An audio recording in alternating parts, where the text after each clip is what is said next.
मला संपवून दाखवा, उद्धव ठाकरेंचं मोदी शहांना खुलं आव्हान। मोदींनी 10 वर्षात काय केलं हे सांगावं, उद्धव ठाकरेंचं चॅलेंज। माढ्यात मदत न केल्यास बारामतीमध्ये सुनेत्रा पवार यांना मदत करणार नाही, नाराज भाजप नेत्यांची आक्रमक भूमिका। साम टीव्हीला सूत्रांची माहिती। नागपुरात फडणवीसांसोबत तासभर चर्चा। सांगलीतून विशाल पाटलांना उमेदवारी न मिळाल्यानं काँग्रेस कार्यकर्ते संतप्त, कार्यालयावर काँग्रेस शब्द पुसला। विशाल पाटील समर्थकांनी घेतले 2 अर्ज।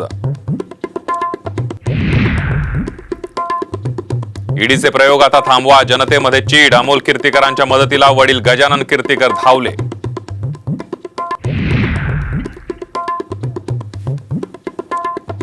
आणि महाविकास आघाडीनं भाजप सोबत लोकसभेच्या 20 जागा फिक्स केल्या। प्रकाश आंबेडकरांचा गंभीर आरोप, तर वंचितच्या उमेदवारांचा भाजपलाच फायदा। पृथ्वीराज चव्हाण यांचा पलटवार।